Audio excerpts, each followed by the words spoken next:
हो गया, अब क्या करूं। सोचा था कि 15% के रेट से बढ़ते रहेगा, कैलकुलेट करके देखे थे, लेकिन इस तरह से सोचा नहीं था कि पोर्टफोलियो डाउन हो जाएगा। अब यहाँ पे 85% लोग ऐसे हैं जो अपनी मर्जी से कभी भी स्टॉप करते हैं, रिडीम करते हैं। उन्हीं का आप अखबार में, टीवी में देखते होंगे कि डिसकंटिन्यू कर दिया, स्टॉप कर दिया, रिडीम कर लिया। 15% लोग जो है एसआईपी में, म्यूचुअल फंड में कंटिन्यू कर पाते हैं और वेल्थ क्रिएशन कर पाते हैं। यहाँ पे उदाहरण के तौर पे मैं लेता हूँ कि मार्केट तो इस तरह से चलते रहता है। जनवरी 2008 से मार्केट गिरना शुरू हुआ और यहाँ तक मार्च 2009 तक कितने लोग डर करके स्टॉप रिडीम कर दिए होंगे लॉस में, लेकिन किसी ने कंटिन्यू किया होगा तो क्या हुआ होगा देखते हैं। यहाँ पे हमने ये फेज लिया है जनवरी 2008 से मार्च 2009 तक। स्कीम में जाते हैं, फंड को सिलेक्ट करते हैं, कोटक स्मॉल कैप पुराना फंड है, 2008 के पहले और कोई फंड होता नहीं था, ये फंड है। जनवरी 2008 से मार्च 2009 तक 10,000 रुपये पर मंथ अगर किया तो टोटल जमा कर दिया 1.5 लाख रुपया और वैल्यू है 96,000 रुपया। यहाँ पे जब यहाँ आ जाते हैं तो वैल्यू हो गया 1.5 लाख, तो जमा कर दिया 10,000 करके 15 महीने में और वैल्यू 96,000 है। लेकिन इसको अगर कंटिन्यू करते, मतलब इतना ही पैसा 1.5 लाख ही जमा होके रह गया और इसको निकाला नहीं उस समय मार्च 2009 में, तो आज पैसा 26,92,000 है। कैश फ्लो में जाके देख सकते हैं कि हमने 2008 से शुरू किया, 10-10 रुपये लगाना शुरू किया, एनएवी का रेट 31 रुपया था और 15 महीने में सारा पैसा चला गया जितना भी लगाना था और डर करके डिसकंटिन्यू कर दिए। ये एनएवी आ गया 10 रुपया, मतलब जो एनएवी कितने पे था शुरू में, मतलब जो एनएवी 31 रुपया से स्टार्ट हुआ था वो गिर के फिर 10 रुपया तक आ गया और आप डर करके एसआईपी कंटिन्यू कर दिए, छोड़ दिए, लेकिन उसको रिडीम नहीं किया। रिडीम किया तो वही 95-96,000 जो मिलना था वही मिला, लेकिन अगर इसी पैसे को छोड़ दिया तो उस पैसे का आज वैल्यू है 26,92,000। इतना फर्क है। अब मैं यहाँ पे अपने पोर्टफोलियो का बात करता हूँ। मैंने जब शुरू किया 3,000 रुपये per month Nippon growth fund में, पहले नाम रिलायंस ग्रोथ फंड हुआ करता था, ये हमने शुरू किया 3,000 रुपये पर मंथ का एसआईपी 444 रुपये पे। फिर इस तरह से अगर देखेंगे 40 महीने के बाद जो एनएवी 444 से स्टार्ट किया था, 40 महीने के बाद ये 395 पे चला गया। ये 40 महीने आ गए, 40 महीने के बाद जो 444 से स्टार्ट किया था 395 रुपया आ गया। जब ये 395 आया तो हमने जमा किया था 40 महीने में 1,20,000 और वैल्यू है 95,000। कितने लोग 95,000 पे टिक पाएंगे? घर के फैमिली मेंबर क्या बोलेंगे, किस बेवकूफ़ के फेर में पड़ गया और तुम भी बेवकूफ़ बन गया, इससे तो अच्छा होता एफडी में रख लेता, बगल में छोटा सा प्लॉट खरीद लेता। इस तरह से हमें भी सुनना पड़ा, ठीक है। लेकिन इसको मैंने कंटिन्यू किया, मतलब स्टॉप भी नहीं किया और एसआईपी भी जाने दिया। 2024 में, ये आज 2024 है, ये गाना है ना, वो साल दूसरा था ये साल दूसरा है, ये दूसरा साल है। वो 2009 था, ये 2024 है। 8,64,000 जमा हो चुका है और वैल्यू है 47,14,000। यहाँ पे देखते हैं ये इस तरह से फिर जब बढ़ना शुरू हुआ फिर पीछे नहीं मुड़ा। वो 2008-9 का जो कांड हुआ, कांड जो भी होता है किया जाता है। जैसे भूतकाल में 2019, 2020, 21 में जो भूतकाल में कांड किया गया वो क्रिएट किया गया। काफ़ी लोग जानते हैं इस बात को, काफ़ी लोग नहीं जानते हैं क्योंकि आंखों पे धूल जमा हुआ है, चश्मा उतरने में टाइम लगेगा। आज एनएवी है 4161 रुपया, जो 395 पे किसी ने रिडीम करके स्टॉप करके छोड़ दिया, डिसकंटिन्यू कर दिया, आज ये एनएवी है। टोटल हमने जमा किया 8,64,000, थोड़ा बहुत कभी कभी लमसम किया, ज़्यादातर एसआईपी 3,000 का कंटिन्यू रहा। 8,64,000 का वैल्यू है यहाँ पे 47,14,000। आज रिडीम करूँगा, 4 दिन के बाद ये पैसा अकाउंट में आएगा। कुछ भी इसमें कटना कुटना नहीं है, जो कट कुट के ही दिखा रहा है। टैक्स जो बनता है वो आपको पे करना है 12.5% के रेट से, लॉन्ग टर्म कैपिटल गेन, बाकी सारा ये पैसा आपके अकाउंट में आएगा। तो इस तरह से करके आपको क्या एनालाइज करना है कि जब हमने एसआईपी शुरू किया, मतलब आपने जो भी एसआईपी शुरू किया वहाँ पे आप खड़ा हो जाइए और देखिए कि हमने 2008-9 में शुरू किया या जब भी शुरू किया 444 रुपये पे एनएवी था। आगे बढ़ते हैं, करते करते करते जितना महीना बीत गया, 6 महीना, 10 महीना, 12 महीना, 20 महीना, 3 साल, उसके बाद एनएवी गिर गया, 395 हो गया। तो जाहिर सी बात है आपका पोर्टफोलियो भी डाउन हुआ होगा। लेकिन इस 395 पे फिर खड़ा होकर देखना है कि शुरू कब से हुआ था। पीछे चलेंगे, शुरू हुआ था ये 10 रुपया में 1995 से, और शुरू 10 रुपया से जो शुरू हुआ, गिरने के बाद 395 है, फिर भी 39 गुना ये हुआ है, 39 टाइम्स हुआ है। तो यहाँ पे आपको डरना नहीं है, बेचना नहीं है, रिडीम नहीं करना है, डिसकंटिन्यू नहीं करना है। इसको कंटिन्यू अगर करते रहे तो 4161 रुपया आज यानी भी चल रहा है। इसी तरह से कोई भी स्कीम हो, आपने शुरू कितने से किया था, अभी कितना चल रहा है, लेकिन ये शुरू कब से हुआ था, कितने से हुआ था, तो शुरू 10 रुपया से हुआ था।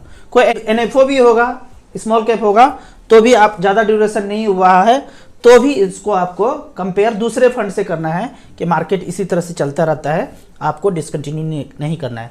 अब एक कमेंट्स का बात करते हैं। कमेंट्स में पहला क्वेश्चन देखते हैं क्या है। राजू भाई, किसी MF में लमसम करने के बाद कितने दिन के बाद STP सिस्टमेटिक ट्रांसफर प्लान शुरू कर सकते हैं? जैसे ही आपने इन्वेस्ट किया 3-4 दिन के बाद जिस दिन आपके पोर्टफोलियो में दिख जाता है वहाँ से फिर STP शुरू कर सकते हैं, SWP शुरू कर सकते हैं। ये टूल्स है, आपका पैसा है, अपनी मर्जी से कर सकते हैं, कोई बताने वाला नहीं है कि कब करना है, कितने दिन तक करना है, वो सब कुछ आपका है। टैक्स कटता है, टैक्स टूक्स का समझ लीजिए शुरू में नेग्लिजिबल रहेगा, बाद में अमाउंट बढ़ेगा तो टैक्स आएगा। 1.25 लाख तक तो साल का छोटी है। UPI ट्रांजेक्शन में एक नौटंकी हमें पहली बार ऑब्जर्व करने मिला। वो तो पता ही था कि एक दिन में 1 लाख होता है, यहाँ पर ट्रांजेक्शन 10,000 भी बता रहे हैं। लेकिन जो हमें दिक्कत किया वो है 20 ट्रांजेक्शन के बाद फिर ट्रांजेक्शन नहीं हो पा रहा था। एक दिन ऐसा गुजरा कि 20 ट्रांजेक्शन कर लिए और 21वें ट्रांजेक्शन जो ज़रूरी था वो हम नहीं कर पाए। मतलब समझ लो कि कोई हस्बैंड वाइफ बच्चे घर यहाँ से कहीं गए हों बाहर घूमने के लिए और 20 भिखारी को अगर दान दे दिया ऑनलाइन से या जो भी किया, उसके बाद निहायत ही ज़रूरी काम बच्चों को दूध खरीदने के लिए या कपड़े खरीदने के लिए, मेडिसिन खरीदने के लिए पैसे चाहिए, तो UPI ट्रांजेक्शन बोलते हैं अलाउ नहीं करेंगे। अगर ये कैश होता तो फ्री है, कितना भी कर सकते हैं, कोई पूछने वाला है नहीं। लेकिन जैसे जैसे 20-30 साल के बाद हमारे बच्चे के बच्चे 20 के बाद 10 भी हो सकता है, ये ट्रांजेक्शन कम कर दे, 5 भी कर दे, नहीं कर सकते हो ऐसा भी कर सकते हैं, ज़्यादा बोलते हो, बंडा फोड़ करते हो, नहीं करने देंगे, बटन ऑफ कर देगा तो नहीं कर सकते हैं। तो इस तरह से करके धीरे धीरे कंट्रोल की तरफ हम बढ़ते जाएंगे। अगर ये जिस दिन पूरी तरह से ख़त्म हुआ, हम तो अभी देख रहे हैं हमारा 21वां ट्रांजेक्शन नहीं कर पाए, जेब में पैसा नहीं था, तो आदत खराब कर चुके हैं। उसने खराब किया, हमारा भी खराब हुआ। अगर ये पता होगा तो कैश रख करके ट्रांजेक्शन करेंगे तो ये वाला कंट्रोल नहीं होगा। अब म्यूचुअल फंड के कमेंट्स पे चलते हैं। सर, एक हाउसवाइफ जिसकी कोई इनकम नहीं है, ITR फाइल वगैरह नहीं करती है, मैक्सिमम कितना रुपीज़ इन्वेस्ट कर सकते हैं? 10,000 रुपये पर मंथ तो शुरू कर ही सकते हैं। 10,000 रुपया घर में काम काज करने के लिए उनको एज ए सैलरी तो मिल ही सकता है घर में काम करने के लिए, तो 10 से 15,000 रुपये पर मंथ करेंगे, कोई चक्कर नहीं है। अपने उनके नाम पे SIP हो सकता है, कोई भी टैक्स का कोई लेटर नहीं आएगा। बिना डरे बिना रुके उनके नाम पे 10,000 से 15,000 रुपये SIP कर सकते हैं। नमस्कार राहुल सर, मैं अभी 1 BHK घर में रह रहा हूँ, मेरा खुद का है, इसका होम लोन 9 लाख रुपये बाकी है। फैमिली बढ़ने की वजह से 2 BHK में शिफ्ट होने का विचार है, जिसको मैं रेंट पे लेना चाहता हूं क्योंकि मुझे और लोन नहीं लेना है। क्या मैं मेरे 1 BHK को बेचकर उसका पैसा STP के थ्रू ऑनगोइंग MF में डाल दूं? रेंट पे देता हूं तो 8 से 9,000 रुपया रेंट आएगा, कृपया गाइड कीजिए। देखिए, अगर मैं आपके जगह होता तो मैं ये बवंडर नहीं करता, मैं कष्ट में ही रहता, 1 BHK में ही रहता। आप कह रहे हैं कि यहाँ से निकल करके इसको रेंट पे लगा दूँ और खुद जाके रेंट पे चल जाऊँ। रेंट पे थोड़ा दिक्कत तो है, 2-3 साल में इधर उधर करना पड़ता है और कष्ट है, बच्चे बड़े होंगे, यही हुआ होगा। आप यकीन नहीं करेंगे, मैं 1 BHK में 5 मेंबर के साथ, पेरेंट्स, बच्चे 2, वाइफ, इसके साथ रहूं, ऐसा करके लगभग 7-8 साल रहूं। तो मैं ये बोलूँगा, मैं आपकी जगह होऊंगा तो मैं पहले वो पैसा बना लूँगा 2 BHK का। जिस दिन बन जाएगा खरीद लूँगा, इसको सेल करने के बाद भी इसको सेल करूँगा और जो पैसा पोर्टफोलियो को होगा उसको लगा करके 2 BHK ले लूँगा। उसके बाद अपने घर से निकलूँगा। नहीं निकलना चाहिए अपने घर से, मेरे समझ से, मैं जितना जानता हूँ मैं उतना बता पा रहा हूँ। तो मैं आपकी जगह होता तो मैं इस अपने घर को नहीं छोड़ता, कष्ट के साथ ही उसी घर में रहता। देखो, कष्ट में रहोगे ना, बच्चे को भी पता चलेगा कि इस कष्ट से गुजरे हैं। आज मैं 3 BHK लिया हूँ, सब लोग अपने अलग अलग रूम में रहते हैं, आपस में बात भी नहीं होता है। ये दौर सबके साथ हो रहा होगा, लेकिन एक घर में है तो आपस में सब लोग बात भी कर रहे हैं। उसका मजा कुछ और है। जब बड़ा घर ले लेंगे, 2 BHK या 3 BHK ले लेंगे, सब लोग अलग अलग रूम में हो जाएंगे पैक और कोई किसी से बात नहीं होगा। और सर नमस्कार, मैं एक स्कूल टीचर हूँ, मेरी पाइल्स और शुगर की प्रॉब्लम थी, 2 साल में बहुत ज़्यादा परेशान थी। डॉक्टर बोल रहे थे कि ऑपरेशन करना पड़ेगा। मैंने बहुत डॉक्टर को दिखाया, कोई समाधान नहीं मिला। लास्ट में आपकी बात मानकर अमित जी से ट्रीटमेंट लिया और 2 दिन में मुझे आराम मिल गया। ये प्रॉब्लम मेरे साथ भी हुआ था।